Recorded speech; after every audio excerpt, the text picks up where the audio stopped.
And good morning, everyone. Welcome back to NeelyFX. My name is Michael Neely, and this is the channel where I talk about foreign exchange trading, prop firm trading, and making money doing all of the above.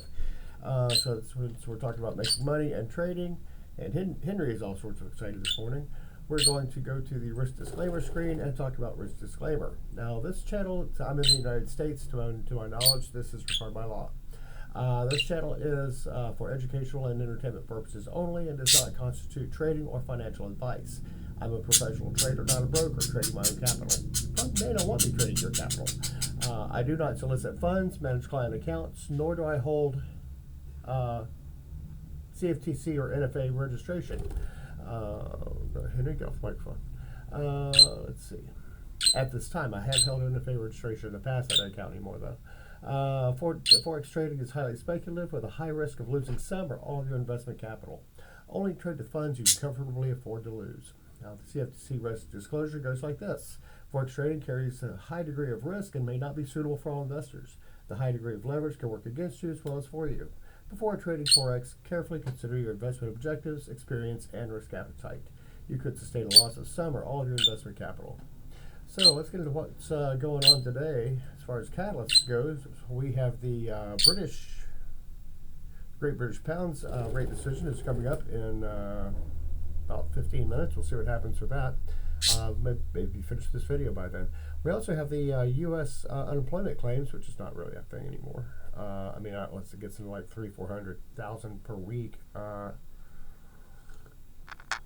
a thing anymore. At least not in my opinion. And again, it may move the market, who knows.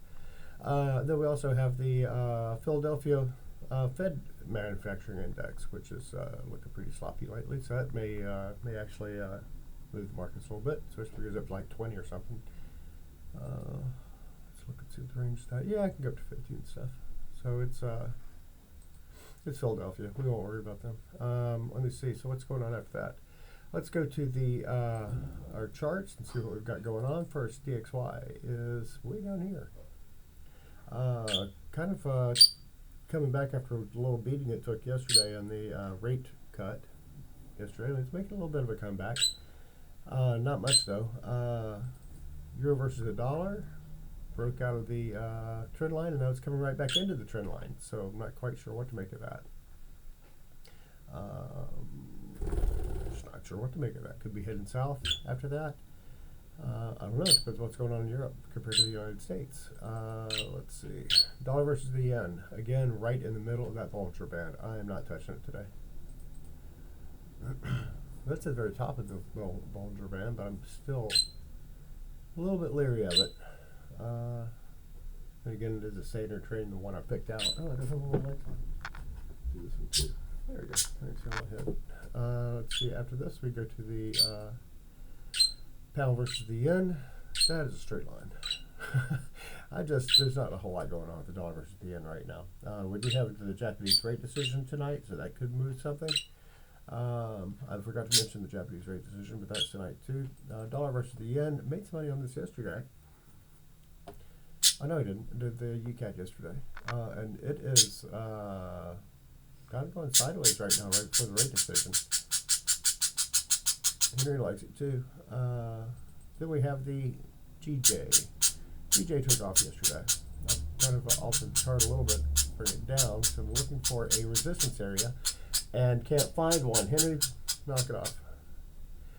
Here we have the GJ, and it finally broke 200 with a vengeance. I went to 201. It's kind of pulling back a little bit.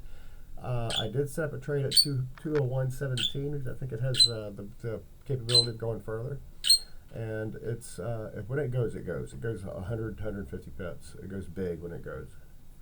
So that's something to consider. And then we have the UCAD. UCAD is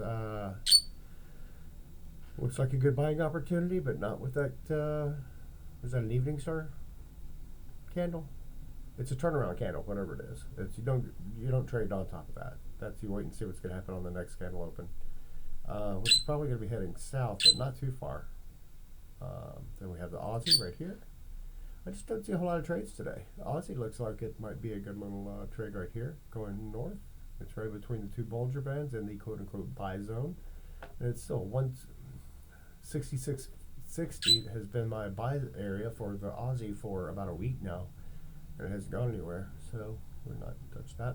Gold, I have a love-hate relationship with gold right now. Pulled back yesterday after the I thought it would have taken off because of the rate cut, but no, it pulled back, which I was not a fan of. So I did end up losing on a trade on that, but not because it pulled back, but because I set my stop loss too shallow on that. And gold's not going to go to zero. Gold's not even going to go to 3,400. I think it's a pretty safe bet. You're not going to lose we're not going to have a $200 losing day on gold. So I'm not going to change my strategy on gold a little bit. Not putting in a stop loss until the trade is profitable. I've lost a lot of trades like that lately, and I'm getting tired of it. Silver. Silver's being silver. Silver's looking like it's doing great today. Up to close to 42. Not really going to pull back anytime soon. So that's what we've got today. I have gotten into a DJ trade. Where is it? DJ trade right here. Whoops. DJ buy stop right here at 1.2 lots on that one at 201.17, and a little bit more over here. Also, my trade review yesterday. Show you what possibilities could be. Whoop, wrong account. Let's go to the other account. They don't want to do that. This is what possibilities could look like. Go down to our account history down here, go all the way down to the bottom, and I had a $1,100 win yesterday in this demo account.